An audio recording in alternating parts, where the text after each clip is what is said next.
O governo está buscando soluções, né, para a alta dos combustíveis, que é um dos problemas, um dos inúmeros problemas que o governo tem em mãos agora. E a ideia hoje é que aquele voucher entregue para os caminhoneiros, né, que tende-se a ser criado, possa chegar a até R$1.000. Essa apuração é da Raquel Landim, está lá em destaque também no site da cnnbrasil.com.br. Inicialmente falava-se em R$400, agora o valor já poderia chegar a R$1.000, segundo a Raquel Landim. A equipe econômica ainda não definiu exatamente o valor, porque ainda está estudando as fontes, de onde sairiam os recursos para garantir esse voucher. A ideia inicial era de que ele fosse de R$400, agora, portanto, chegando a R$1.000, apuração da nossa analista Raquel Landim. Bom, e agora há pouquinho, né, Stephanie, sobre esse assunto, já chamando aqui de volta o Uribe com o reforço, né, de Priscila Yazbek, sempre fundamental para a gente entender as coisas da economia aqui. Priscila, agora há pouquinho, eu estava lendo na capa do Estadão ou da Folha, um dos dois, daqui a pouquinho eu vou achar aqui, que o governo, da Folha de São Paulo, que o governo avalia a possibilidade de articular um estado de emergência, ou seja, articulando a instauração de um estado de emergência, ele dribla dois problemas, né? O fiscal, porque ele não necessariamente tem de cumprir o teto de gastos, que foi o impeditivo apontado para a gente aqui recentemente pelo líder do governo, Ricardo Barros, para oferecer esse voucher, e a lei eleitoral também, né, que o impede de oferecer esse tipo de benefício para determinada parcela da sociedade em um período tão próximo da eleição, né? Essa é uma saída do ponto de vista do governo ideal para conseguir gastar esses R$1.000, pagar esses R$1.000 para os caminhoneiros? Priscila, bom dia. Bom dia, Colombo, Stephanie, Uribe, bom dia a todos que nos acompanham. Essa alternativa de estado de emergência, estado de calamidade é algo que causa calafrios, né, entre os economistas, porque você decreta esse estado e aí é como se você desse um cheque em branco para o governo fazer mais ou menos o que ele bem entende. Eu queria conectar um pouco dos assuntos que são destaque no que vai ser notícia hoje. Vocês estavam falando bastante sobre a prisão do ex-ministro Milton Ribeiro e o que ela tem a ver e como que ela se conecta com a economia. Isso traz uma percepção de que a popularidade do governo Bolsonaro pode ser afetada, isso pode começar a aparecer nas pesquisas. Então, vários economistas com quem eu conversei já falam que isso deve trazer ainda mais pressão para que o governo traga medidas ou pense em medidas populistas, ou seja, pense em medidas de aumento de gastos para conter essa inflação que está afetando o bolso de todos os brasileiros, já que essas notícias da política vão afetando a popularidade do governo. E aí, então, são essas várias ideias que a gente está vendo, a gente até fica tentando explicar aqui para o telespectador não se perder, porque são muitas ideias. Então, tem essa ideia de fazer um estado de calamidade pública, alegando que é um momento de guerra lá fora, então isso pode permitir que o governo faça gastos, mesmo em um ano eleitoral, fugindo da lei eleitoral, também fazer gastos fora do teto de gastos, fugindo das regras fiscais. Então, esse é um ponto.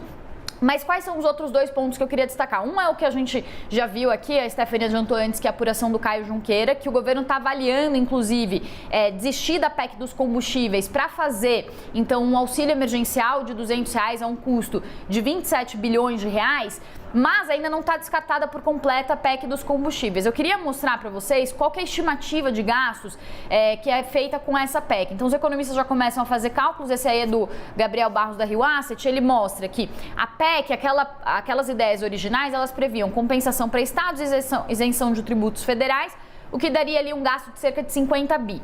O voucher aos caminhoneiros, se ficar em R$400, é um gasto de 3,4 bi, mas a Raquel Landim, muitos economistas do mercado também estão falando que os caminhoneiros estão insatisfeitos, então o governo avalia levar para R$1.000 esse valor. Então, isso teria um gasto ali de 7 bilhões de reais para os cofres públicos. Portanto, toda a PEC dos combustíveis daria um gasto total de 54 bilhões e meio a um pouco mais de 58 bi, isso se o voucher ficasse nesse valor de R$1.000. Então, qual que é a situação que a gente vê agora? E qual que é o recado? E como que isso se reflete em termos de preço? O dólar ontem já subiu bastante só com a ideia do voucher caminhoneiro. Quando saiu a ideia de que o voucher subiria a R$1.000, o dólar futuro e Bovespa futuro, depois do fechamento do mercado, pioraram muito, o dólar chegou a bater R$ 5,20, o dólar futuro, isso só, e lembrando, o dólar estava em 4,80 um mês, isso depois que se falou desse valor de R$1.000. Agora vem então essa ideia de talvez não fazer a PEC dos combustíveis, fazer um auxílio emergencial. Do ponto de vista social, até os economistas falam, talvez isso seja mais interessante, porque foca na população que realmente precisa e não faz um gasto muito grande, incluindo, por exemplo, contenção de preço de gasolina, que acaba ajudando uma população que não precisa tanto, que tem maior poder aquisitivo. Mas o resumo da ópera é que o governo está partindo para o tudo ou nada, é um estado de vale tudo, os preços podem até reduzir nesse momento, mas o que acontece em 2023, quando esses impostos voltarem, quando esses preços voltarem? É o que a gente já viu no passado acontecer, vem um rebote muito grande em termos de inflação. É por isso que aparentemente parecem medidas boas, as pessoas escutam e falam, vai ter redução de preço, mas lá na frente isso tem o seu custo. Essas medidas, elas vão cobrar o seu preço e isso vai deteriorando a economia como um todo. É o depois, a gente vê depois. Lá na frente a gente conversa, né? Ô, Uribe, essa não é a primeira vez que se fala, né, em usar essa lei emergencial para furar o teto de gastos. Agora, em vez de um furão, seria um pequeno, né? Uma pequena goteirinha, mas de qualquer forma a água entra, né, Uribe? Estamos correndo risco de furar o teto, isso tem reflexos econômicos. Agora, além do que a Priscila estava falando, que socialmente pode ser uma medida mais interessante, né, que o mercado acredita aí que dá direto para o consumidor esse voucher, esse auxílio, é uma medida mais interessante do que você ressarcir os estados que deixam de arrecadar, politicamente e eleitoralmente também pode ser mais interessante, né, Uribe? Tem alguma tendência?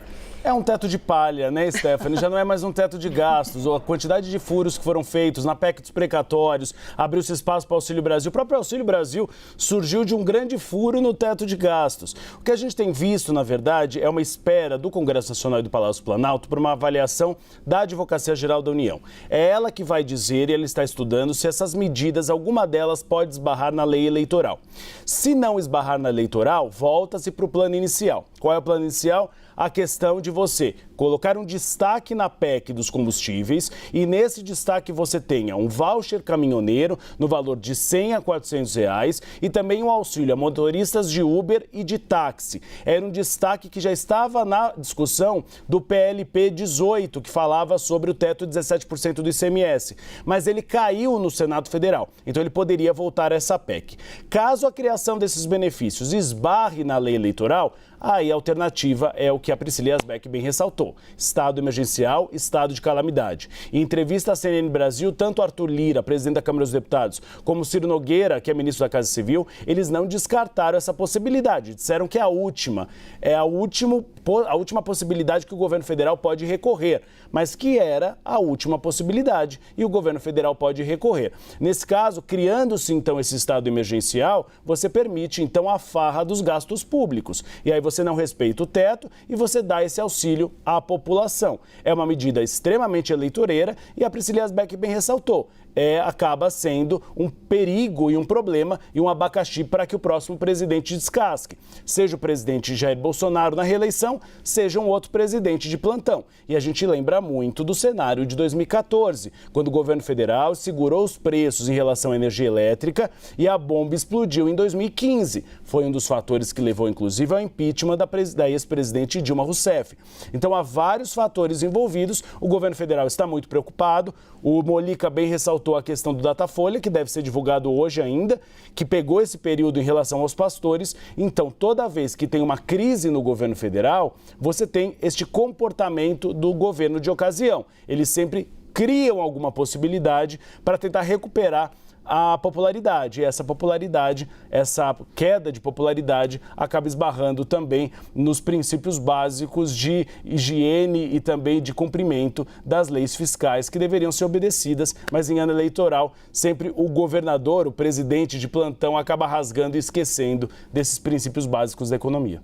Uribe, a gente está bem aqui sempre falando que um não gosta desse, o outro não gosta do outro, que fulano não chega perto de não sei quem, que eles nunca vão se encontrar e tudo mais, né? Às vezes, muita gente que não convive aí em Brasília, né, se espanta com algumas discussões, né, e tudo mais. Agora, eu queria que você contasse pra gente como é que foi um jantar ontem à noite.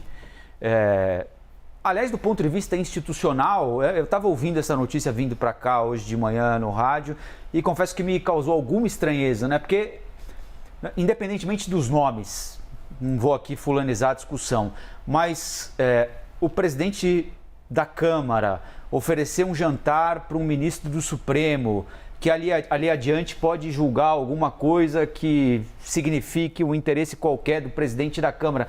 Enfim, é uma mistura institucional que pode transbordar da questão da boa educação, né, da intenção de homenagear esse ou aquele, mas enfim, deixa isso para lá.